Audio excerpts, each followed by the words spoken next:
Welcome in, Chiefs Kingdom, to Cheifs Latest, your one-stop spot for everything Kansas City Chiefs, usually in 15 minutes or less. It is your host, Calvin Silvers. Welcome in. Week 10 of the NFL season begins tonight, but hey, we finally get a week to just relax and watch the games. No stress, no worry. As we know, the Chiefs are on their bye week here, so hey, why don't we just enjoy what we have this week, watch some football, and we'll get back to the stress and the worry in week 11. But that doesn't mean we don't have a lot to talk about. And before we dive into anything, you guys know the drill.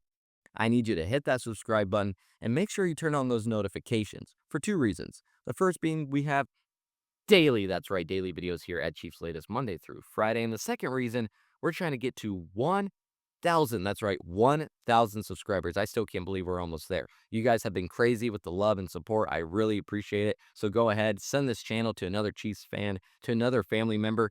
Tell them we're trying to get to 1,000 subscribers. So to hit that button, turn on those notifications, as it not only helps me in the channel, but it's going to help you stay up to date with everything Kansas City Chiefs. Now, of course, we're a couple days removed from the trade deadline, and the Chiefs at least did make an effort. They contacted the Jets, asked about Breece Hall. Jets said, hey, for a third-round pick, he's yours. Brett Beach, of course, being a general manager, you gotta negotiate a little bit. He said, how about a fourth-round pick? Jets stood their ground. I mean, why should they give the Chiefs any more help than they need? So I gotta applaud them there, as much as I hate it. They stood their ground, stuck with their guns, and Hall is now still in New York. I said yesterday, I get not giving up a third round pick for a rental unless you're guaranteed to have them after the season. You know, you have the money, he wants to stay. Then I understand maybe spending that high. But if he was just going to be a rental, I totally get it, especially if Andy Reid wasn't going to use him right, as he's not using the backs we have now correctly. But this is the same Brett Beach. Yes, a third round is a lot, but this is the same Brett Beach who gave up a third for Kadarius Toney. Hall is not Toney. Toney was a gamble. Hall is a more foundational piece. He's still really young as well and can reach that next level even. Hall wanted out as well. He told the Jets that he wouldn't be mad if they were going to trade him. Beach thought he had leverage, but again, the Jets, they said, this is what we're going to stick with. We're not moving our grounds, and they did it. But from the Jets side, it's still confusing to me. Why hold on to now a disgruntled running back who wanted out? He said he would be fine being out, just months left on his deal. You risk him now walking a free agency for what? Nothing? You take the fourth, you get the pick, and you move on. The Chiefs running back room, as we all know, is underwhelming this year. Hunt, 294 yards. Pacheco, 329 yards. And he really hasn't been the same since that fibula injury. I mean, honestly, the explosiveness that he once had, it's truly lacking now. Hall this season, 581 yards, 117 carries, 2 touchdowns, 5 yards per carry, despite A, the Jets' O-line just being terrible, and B, the Jets' offensive game script being absolutely terrible. 21 receptions on 30 targets, 178 yards. He's a true dual threat and obviously more well-rounded right now than what Brashard Smith will be by the end of the season, or might even be in a couple seasons. You take that risk now. Speaking of catching, Pacheco lacks in this skill. 4 drops on 17 targets. His main area is on the left side behind the line of scrimmage, where he is 6 of 7. Again, one of those being a drop. Hall would have been long-term. Young, explosive, pass game weapon. Perfect for Mahomes in this offense to open up just a little bit more. If you could guarantee to retain Hall, I truly think a third round was reasonable. But Brett Beach thought opposite, and there's a reason he's in that position, and I'm not. Again, Kadarius Toney might have taught him some caution. He might be, quote-unquote, learning a lesson. But Hall is completely different than what Kadarius Toney was. So the running back room is going to stay thin. Pacheco hopefully returns after the bye week, but again, we see his explosiveness go down after each injury. Hunt is only going to continue to age. Hall was the fix. Now, what do you do? What do you do? Well, let's kind of continue to look at maybe what the Chiefs missed out here, but with more advanced stats, because the numbers, when you look at it like this, paint a pretty clear picture of the fact that KC missed out on a big opportunity. The Chiefs' O-line is actually blocking at a high level in the run game, a 77 PFF run block grade. Now, there's this metric, stay with me here, called yards over expected per carry, or as I like to call it, YO, which is how many extra yards a back is able to squeeze out based on blocking and alignment at handoff. So Kareem Hunt has a positive YO, plus 0.3 per carry. So he's getting more than expected. Solid efficiency, under the radar contributor, but he's not explosive. We know this, but yet reliable. Pacheco, however, slightly negative YO, meaning he's underperforming despite good blocking. His north-south aggressive style, it's not translating for extra yards lately. So that's very frustrating. Now, Breece Hall, the Jets O-line has a 65 run block grade. Again, that's compared to our 77. So they're mid-tier at best, but probably slightly below that. But Hall's YO is plus 0.4 to plus 0.5. So he's turning average blocks into chunk gains, while Pacheco vanishes in a better setup, better run blocking. Then look at perfect run block rate and explosive rush rate of over 12 plus yards. Hall has a 10.5% explosive rush rate, 18 explosive runs, again, over 12 yards. That's the highest rate despite, again, bad blocking from his line. The Jets' perfect block rate, it's around 38%, one of the lowest. The Chiefs' perfect block rate, it's average, sure, but Pacheco, bottom 5 in explosive rate. He's not capitalizing. Hall creates on his own. Pacheco needs the perfect setup, and then even then, when we give him something not bad, he's not delivering. So the stats here scream a missed upgrade in the running back room. Hall turned 65 grade blocks into 0.5 YO, 18 explosive runs, league leading rate. Pacheco gets a 77 grade blocking O-line but has negative YO and is bottom 5 in explosiveness. Hunt's solid, but not dynamic. Hall was going to be your separator.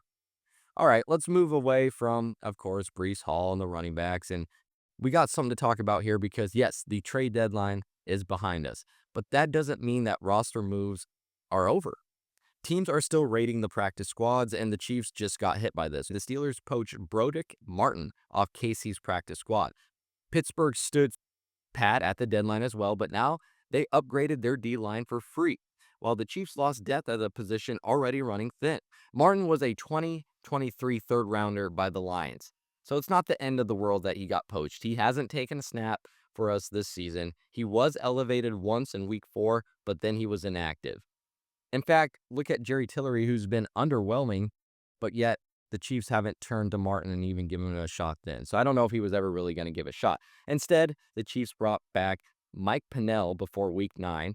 The Chiefs gave him 20 snaps on Sunday. Solid, but again, not a fix in the pass rush. And he really isn't a true needle mover that we needed before the end of the trade deadline. Now, the DT rotation is Jones, Pennell, Tillery, Naughty.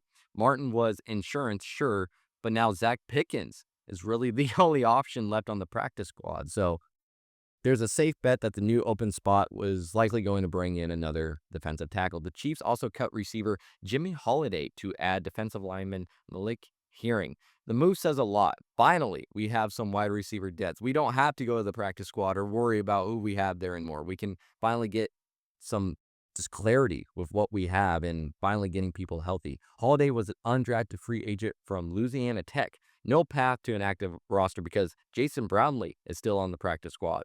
He's already had experience this year. Holiday was truly the expendable option. So the real story here, interior D-line. Jones hasn't dominated, as we talked about yesterday. The rest of the line, late picks, are really honestly just bargain bin players. Hearing might earn snaps, but we needed something bigger. But hey, it's still news, still regarding the Chiefs, so we got to get down and talk about it. And last but not least, since we couldn't make a move at the deadline, we're rocking with who we have on offense. We have to, whether we like it or not. But we need some offensive trends to change, especially going into this Denver game after the bye. And we can look back at the Buffalo game to see what needs to change. And that's what we're going to do because simply things went wrong. First off, Noah Gray recorded his lowest offensive snap rate of the season at 38%, while Travis Kelce hit a season high at 91%, including 97% of passing snaps. So in other words, the Chiefs finished with a high volume of like personnel, or just going one tight end. It's a disappointing trend against a Bills defense that wants to play light. Casey started balance with multiple tight ends, but negative script forced their hand and they had to change. Instead of countering Buffalo's alignment, the Chiefs limited heavier packages, even on runs, where Gray was on just 60% of plays. That's the second lowest rate since early this season. 2 games where Gray snaps dropped and Kelsey spiked. Week 9, Buffalo, and Week 5 against the Jags, aka both losses. Meanwhile, highest Gray snaps, 76%, came in the 30-17 win over Detroit, where he played 86% of runs. Xavier Worthy, since his Week 4 return, has been on at least 71% of passing plays.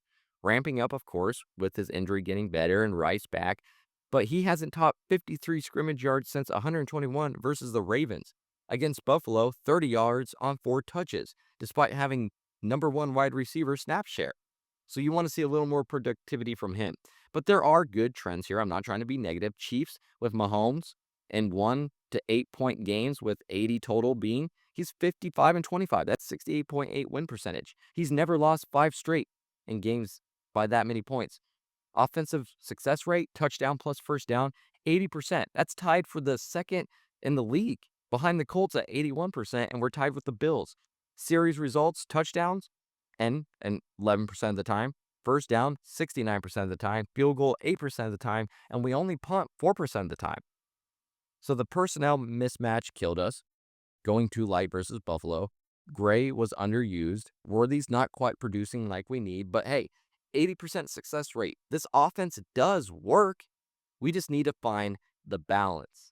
And I think a lot of questions will be answered. Well, that's all that I have for you guys on this Thursday. Let me know, guys, in the comments what you think, because again, I want to read your guys' comments live on the podcast. I want to answer any questions, opinions, concerns you guys have. So leave those in the comments. I would love to get to them. I would love to make a segment out of it. Again, if you haven't already, please hit that subscribe button. Help us get to that 1,000 subscribers by the end of the month. You are listening to Cheifs Latest. I am Calvin Silvers, and until next time, have a good one.